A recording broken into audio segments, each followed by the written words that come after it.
मी अमृतसरमध्ये भारतानं पाकिस्तानी ड्रोनला नष्ट केलेले आहे। अमृतसरमध्ये ड्रोन गिरट्या घालत असतानाचा व्हिडिओ समोर आलाय। आज सकाळी 5 वाजता अमृतसरच्या खासा कॅन्टवरती अनेक शत्रू सशस्त्र ड्रोन उडवताना दिसलेत।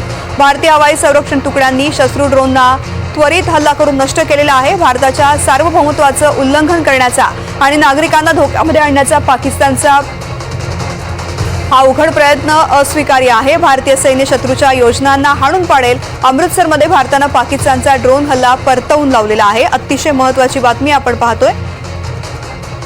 अमृतसरमध्ये भारतानं पाकिस्तानचे ड्रोन नष्ट केलेले आहेत। या ठिकाणी ड्रोन गिरट्या घालत होते। या संदर्भातला व्हिडिओ सुद्धा समोर आलेला आहे।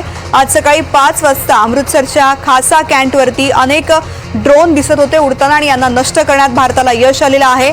भारतीय हवाई संरक्षण तुकड्यांनी शत्रू ड्रोनना त्वरित हल्ला करून नष्ट केलेला आहे। अतिशय महत्त्वाची बातमी। अशाच पद्धतीने रात्रभर सुद्धा हल्ले सुरू होते आणि आता अमृतसरमधली बातमी ज्या पद्धतीने जम्मू काश्मीरमध्ये हल्ले झालेले आहेत, हरियाणामध्ये हल्ले करण्यात आलेले आहेत, त्याच पद्धतीने अमृतसरमध्ये सुद्धा पंजाबमध्ये हल्ला झालेला आहे। या ठिकाणचा व्हिडिओ समोर आलेला आहे। अमृतसरमध्ये ड्रोन गिरट्या घालत होते, मात्र भारतानं हे ड्रोन पाडलेले आहेत। भारताला हे ड्रोन पाडण्यात यश आलेलं आहे।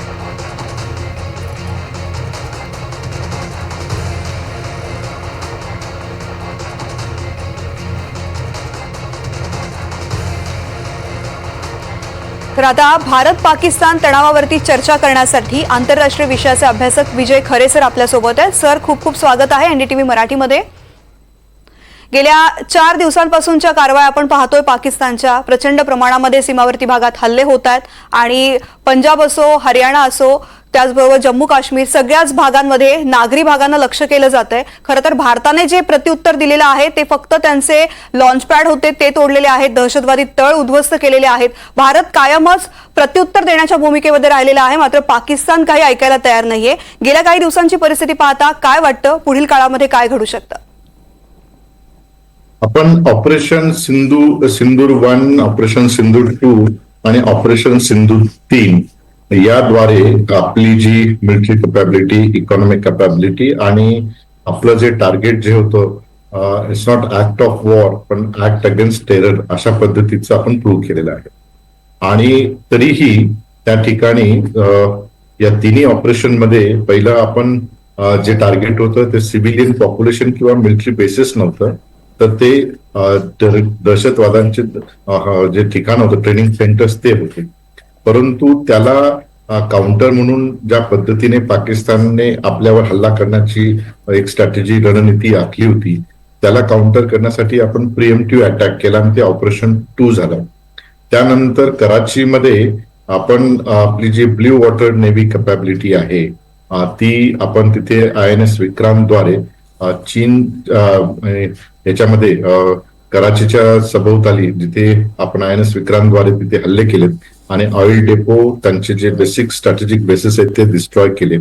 हे सर्व करत असताना आंतरराष्ट्रीय पातळीवर जेवढीही आंतरराष्ट्रीय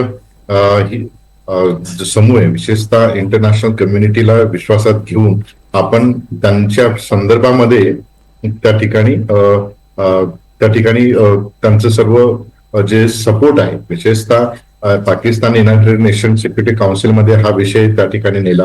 त्याचबरोबर अमेरिकेशी त्या ठिकाणी आपल्यासोबत यावं यासाठी प्रयत्न केला वगैरे वगैरे। परंतु आपल्यासोबत Pakistan, Russia, European Union, United Kingdom आणि in fact Saudi Arabia, UAE, Qatar ही जी राष्ट्र आहेत ती असल्या कारणाने त्या ठिकाणी भारताच्या बाजूने आंतरराष्ट्रीय संपूर्ण सपोर्ट असल्या कारणाने आपल्याला असं दिसतं की ही जी ऍक्शन आहे ही ऍक्ट ऑफ टेरर नसून ऍक्ट ऑफ वॉर नसून ऍक्ट अगेन्स्ट टेररिझम आहे, असं आपण आंतरराष्ट्रीय पटलावर पटवून दिलेले आहे। हे सर्व होत असताना पाकिस्तानने ज्या पद्धतीने तुर्कीने दिलेले जे ड्रोन्स आहेत, म्हणजे या दोन्ही न्यूक्लिअर धारी राष्ट्रांमध्ये पहिल्यांदा अनमॅन व्हेकलद्वारे आता युद्ध सुरू झालेले आहे आणि त्या दोन्ही पद्धतीने म्हणजे भारतानेही आणि पाकिस्ताननेही अनमॅन व्हेकल, ज्याला सुसाईड ड्रोन्स आहेत, या सुसाईड ड्रोनद्वारे आता युद्ध सुरू आहे आणि याचं जे रिपरकेशन आहे हे लॉंग टर्म आणि शॉर्ट टर्म दक्षिण आशिया आणि जागतिक पटलावर होणार आहे। कालच वर्ल्ड बँकेने इंटरनॅशनल मॉनिटरी फंडने जवळपास $1 अब्ज कर्ज पाकिस्तानला दिल्यामुळे त्याच्याविषयी वेगवेगळी चर्चा आपण पुढील याच्यात करू. परंतु नाही सर, मला याचबद्दल प्रश्न विचारायचा होता. खरं तर एवढ्या मोठ्या प्रमाणामध्ये कर्ज पाकिस्तानला मिळेल अशी अपेक्षा खरं तर भारताला नव्हती. भारतानं विरोध सुद्धा केलेला होता. मात्र तरी सुद्धा एवढ्या मोठ्या प्रमाणात कर्ज पाकिस्तानला दिलं गेलं. नेमके काय क्रायटेरिया काय असतात, काय विचार केला जातो नेमका अशा पद्धतीने एखाद्या देशाला कर्ज देताना? खरं म्हणजे हे जे लोन दिलेलं आहे हे काय आज दिलेलं नाही. त्यांची जी 2 मार्च 2024 पासूनची ती मागणी होती आणि त्याला आता वेळ मात्र त्यांनी साधलेली हे निश्चितच आहे. याच्यामध्ये थोडंसं जरा IMF विषयी आपण थोडं जर बघितलं तर हे यांची जी एक स्ट्रक्चर प्रोसेस असते IMF ची लोन देण्याची, त्याच्यामध्ये निगोशिएशन होतात, त्याचा परफॉर्मन्स बेस त्याचा रिव्ह्यू केला जातो आणि एक्झिक्युटिव्ह बोर्ड जे असतं ते IMFचं ते डिसिजन घेतं आणि त्याच्यामध्ये स्टेप बाय स्टेप त्याच्या प्रोसिजर आहेत.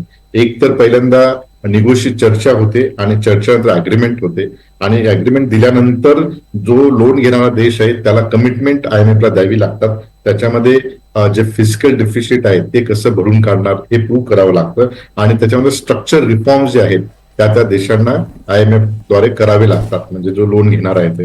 आणि दुसरं जे आहे त्याच्यानंतर स्टाफ लेवल अग्रीमेंट होतात. त्याच्यामध्ये एक प्रकारे एक टाइमलाईन दिली जाते की ह्या पैशांचं तुम्ही काय करणार, अशा पद्धतीचं एक स्ट्रक्चर एक त्या ठिकाणी आपल्याला दिसतंय. आणि त्याच्यानंतर एक्झिक्युटिव्ह बोर्ड जे असतं ते एक्झिक्युटिव्ह बोर्डचं रिव्ह्यू घेतो आणि त्याच्यानंतर अप्रूव्हल होतं.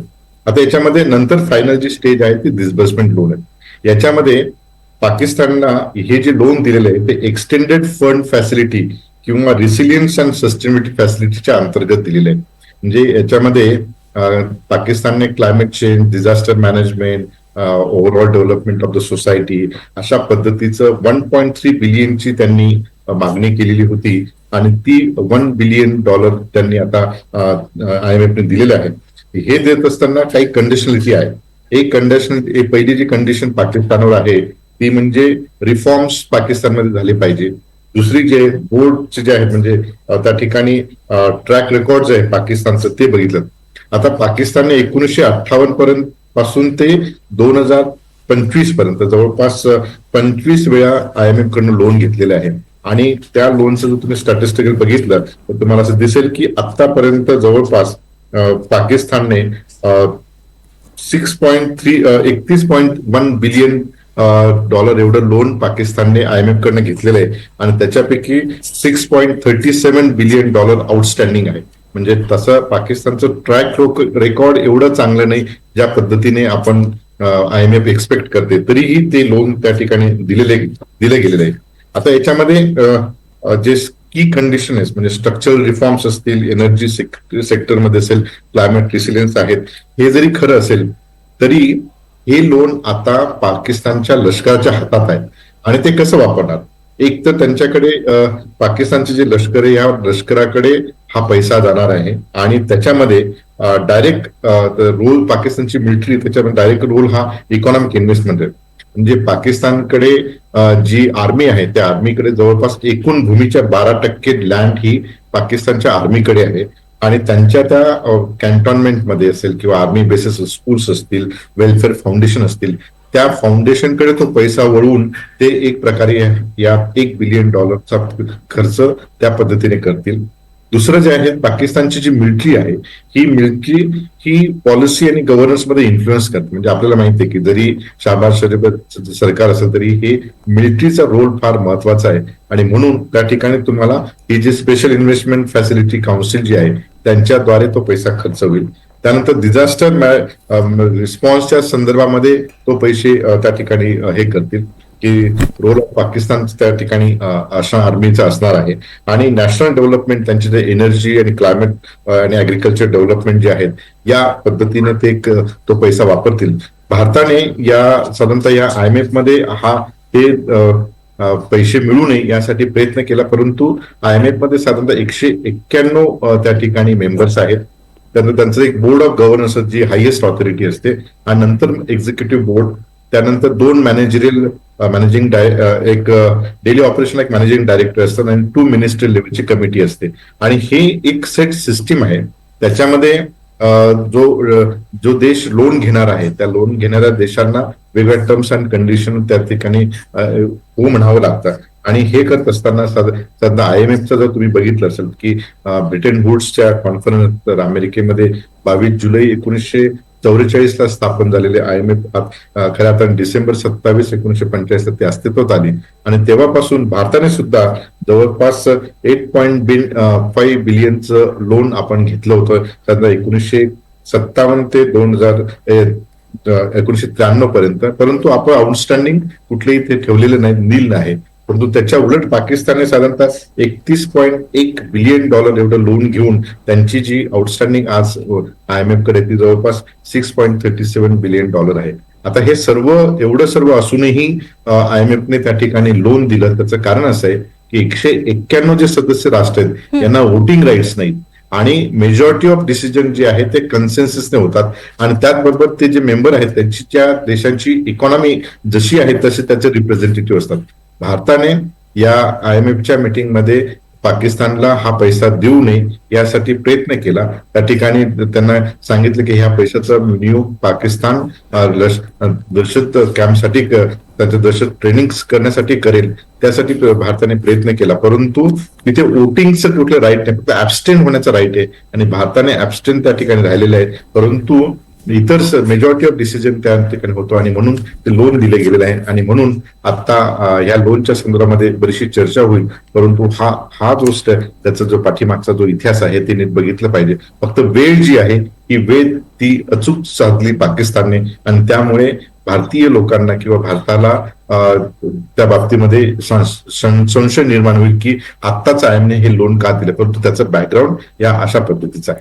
निश्चित सर, पाकिस्तानला लोन मिळू नये म्हणून भारताने विरोध केला असला तरी आता पाकिस्तानला लोन मिळालेला आहे, पैसा त्यांच्याकडे येणार आहे आणि सवयीप्रमाणे पाकिस्तान हा पैसा सुद्धा भारत विरोधी कारवायांमध्येच वापरणार हे तर स्पष्ट आहे. मात्र जो पाकिस्तान ज्याची आर्थिक परिस्थिती डबघाईला आलेली आहे, दहशतवादी पोचतोय आणि आता भारताच्या विरोधामध्ये अशा पद्धतीनं कारवाई करतोय, हा पैसा आल्यानंतर पाकिस्तान काय करेल? अशाच पद्धतीचे छोटे हल्ले सुरू राहतील की काही मोठं स्वरूप सुद्धा निर्माण होण्याची शक्यता आहे? याच्यामध्ये मी मागे तुम्हाला म्हटलं की हे जे 2 आण्विकधारी राष्ट्र जे आहेत हे समोरासमोर जरी लढत नसतील तरी अनमॅन व्हेइकल जे आहेत म्हणजे ड्रोन तंत्रज्ञानाच्या द्वारे हे युद्ध लढलं जात आहे.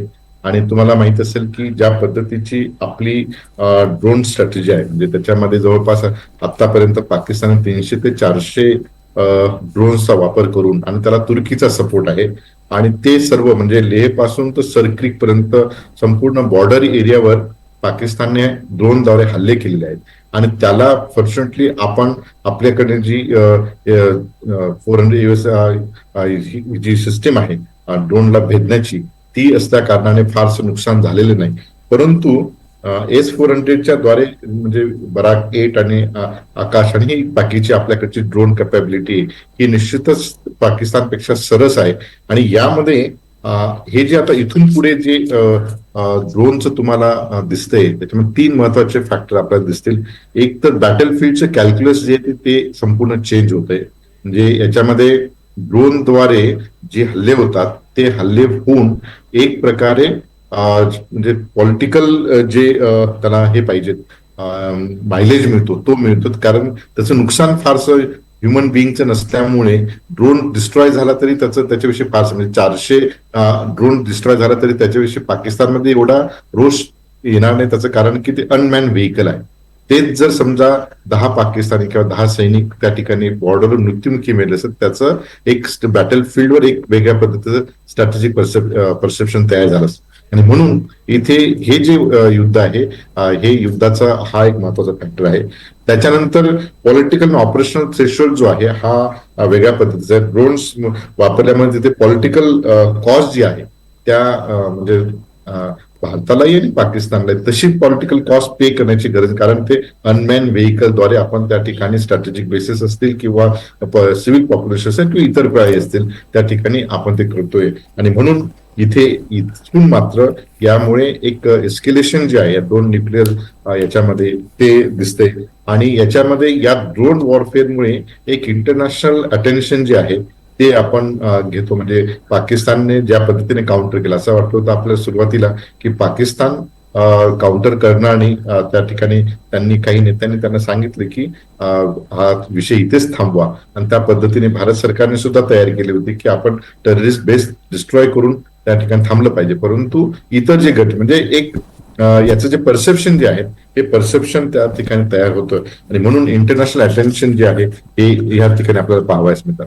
आता हे जे ड्रोन्स आहेत हे ड्रोन्स तुर्कीकडून आलेले आहेत आणि या तुर्कीकडून आल्यामुळे त्याच्यामध्ये असाइन सोंग जे इंडिजिनियस त्यांचे ड्रोन्स आहेत, 2-3 प्रकारचे ड्रोन्स त्या ठिकाणी आहेत. एक तर प्रॅक्टिकल ड्रोन्स आहेत बॅक्टर म्हणून जे आहे आणि एक दुसरं जे अॅकनिक जे आहे जे हाय अल्टिट्यूडवर वापरलं जातं आणि एक सोंगड नावाचे जे इंडिजिनस आहेत. 3 प्रकारचे हे जे आहेत ड्रोन्स जे ते पाकिस्तानला यांनी दिलेले आहेत, तुर्कीने दिलेले आहेत आणि त्यामुळे पाकिस्तान काही दिवस पुढच्या काही दिवस आपल्या विरुद्ध सस्टेन होऊ शकतो. भारताकडे आपल्याकडे जे आहेत त्यामध्ये S-400 सह बराक, आकाश, DRDOचा अँटी ड्रोन सिस्टीम आहे. हे सर्व असूनही आज आता इथून पुढे काय हा एक मोठा प्रश्न आहे आणि या संदर्भामध्ये जागतिक पटलावर अमेरिकन IMF द्वारे पाकिस्तानला $1 अब्ज आर्थिक मदत मिळाली. म्हणजे अजून खऱ्या अर्थाने त्याचं नोटिफिकेशन किंवा तशी डायरेक्टली इन्फॉर्मेशन आपल्याकडे नाही की ते डिस्बर्स झालं की नाही, कारण याच्यामध्ये वेगवेगळे त्याचे टर्म्स कंडिशन असतात. परंतु जी अचूक टायमिंग त्यांनी IMFने साधलेली आहे ते बघता आंतरराष्ट्रीय पातळीवर सुद्धा भारताविरुद्ध काही षडयंत्र आहे की काय असं आपल्याला संशय करण्यास वाव मिळू शकतो. आणि हे करत असताना त्या ठिकाणी आपल्याला म्हणजे इंटरनॅशनल परसेप्शन आणि युनायटेड नेशन्स सह शेजारी राष्ट्र जे चीन आहे यांनाही स्ट्रॅटेजिक बॅलन्स करावं लागेल. आणि हे करण्यासाठी भारत सरकार त्या वेगवेगळ्या पद्धतीने काउंटर मेजर्स चा विचार केलेला आहे. सर, तुम्ही आता आंतरराष्ट्रीय षडयंत्र किंवा चीनचा उल्लेख केला म्हणून हा प्रश्न खरं तर मी तुम्हाला विचारते. काश्मीर हा भारत पाकिस्तान मधला कायमच धगधगता मुद्दा राहिलेला आहे. कायमच वाद त्याच मुद्द्यावरून झालेला आणि तिकडूनच दहशतवादी हल्ले आणि या सगळ्या गोष्टी भारत विरोधामध्ये कायम सुरू राहिलेल्या आहेत. काश्मीर हा फक्त एक देखावा आहे, मुद्दा आहे. मूळ मुद्दा ही भारताची बळकट होणारी आर्थिक स्थिती आहे जी होऊ नये, जी भारताची चांगली परिस्थिती होऊ नये यासाठी प्रयत्न केले जातात आंतरराष्ट्रीय शक्तींकडून पाकिस्तानला हाताशी धरून, जसं की चायना. एक हे निश्चितच आहे की ज्या पद्धतीने गेल्या 75 वर्षात भारताने लोकशाहीचं बळकटी करून सर्व समूहाचा विकास करून आंतरराष्ट्रीय पटलावर आपलं स्थान प्रस्थापित केलेलं आहे, वेगवेगळ्या सेक्टरमध्ये असतील. आणि त्यामुळे ज्या पद्धतीने भारत एक लोकशाही आणि संस्कृती त्याचबरोबर भारताचा विकास आणि सर्वांगीण विकास घेऊन भारत जागतिक पटलावर उदयास येत आहे. निश्चितच जे इंटरनॅशनल ऍक्टर आहेत त्यांना तशा पद्धतीची विशेषतः पाकिस्तान असेल, चायना असेल, इनफॅक्ट बांगलादेश सुद्धा बांगलादेशला आपण 71च्या युद्धात एवढी मदत करून त्या बांगलादेशने सुद्धा नॉर्थ ईस्ट हे पूर्ण नॉर्थ ईस्ट चीनने ऑक्युपाय करावं अशा पद्धतीची मागणी बांगलादेशकडनं आज होत आहे. आणि म्हणून आपल्याकडे 3 फ्रंटवर भारताला आता काउंटर करावं लागणार आहे. एक चीनच्या सोबत, एक पाकिस्तानच्या सोबत आणि दुसरं जे आहे बांगलादेश. म्हणजे बांगलादेशची एवढी लष्करी शक्ती नाही, बांगलादेश एवढी आर्थिक शक्ती नाही की जी आपण काउंटर करू.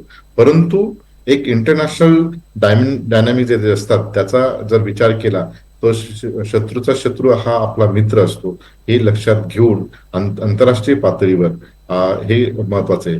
दुसरं, अमेरिका आणि रशिया यांच्यातलं जे ट्रेड वॉर आहे, या ट्रेड वॉरमध्ये अमेरिका आणि चीन मध्ये जे ट्रेड वॉर आहे या ट्रेड वॉर मध्ये चीनची भूमिका निश्चितच महत्वाची आहे. चीन ज्या पद्धतीने भारताला काउंटर करते, म्हणजे चीनचं एक स्वतःचं एक अम्बिशियस धोरण आहे की 2030 नंतर जागतिक पटलावर युनिलॅटरल एक त्याचं एक सत्ता म्हणजे त्याला जागतिक महासत्ता म्हणून एक व्हावं अशी त्याची जी आजही जरी लष्करी आणि आर्थिक शक्ती असेल तरीही त्याला मल्टीलॅटरल वर्ल्ड आहे. परंतु चीनचं असं स्वतःचं ध्येय आहे की काही स्ट्रॅटेजी आहे की 2030 नंतर सिंगल हँडेडली चीनने संपूर्ण आंतरराष्ट्रीय पातळीवर आपलं वर्चस्व प्रस्थापित करावं. म्हणून त्यांनी बघा तुम्ही शांघाय कोऑपरेशनचं हेडक्वार्टर हा भारतात नाहीये, सार्कचं हेडक्वार्टर भारतात नाही, जेवढेही क्षेत्रीय संघटना भारत ज्या आहेत त्याचं रोल महत्वाचं आहे त्याचे हेडक्वार्टर्स भारतात नाही. दुसऱ्या महायुद्धानंतर अमेरिकेने काय केलं असेल तर दुसऱ्या महायुद्धानंतर अमेरिकेने युनायटेड नेशनची स्थापना करून जेवढीही महत्वाचे हेडक्वार्टर्स आहेत, IMFचं हेडक्वार्टर असेल, वर्ल्ड बँकचं हेडक्वार्टर असेल, अशा इन्स्टिट्यूशन त्या ठिकाणी डेव्हलप केलं.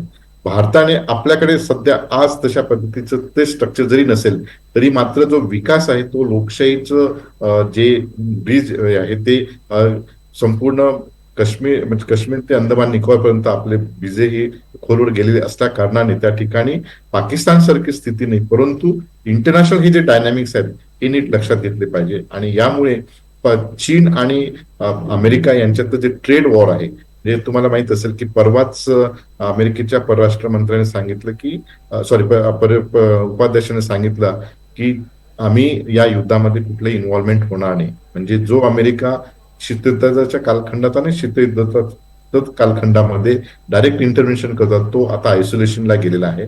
त्याची वेगवेगळी कारणं आहेत. म्हणजे अमेरिका फर्स्ट ही त्यांची प्रायोरिटी आहे.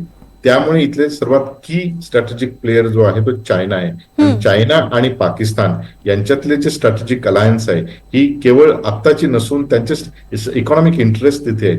म्हणजे आपण जर पाक ऑक्युपाईड काश्मीरवर कुठली हल्ला म्हणजे तिथे ज्याला त्याचा जो सीपॅक जो आहे चायना इकॉनॉमिक कॉरिडॉर जो आहे तिथे जर हल्ला त्या गेला तर मग चीन त्या ठिकाणी इन्व्हॉल्व्ह होईल. आणि हे संपूर्ण इंटरनॅशनल डायनॅमिक्स आहेत. आणि म्हणून तुम्हाला कालच म्हणजे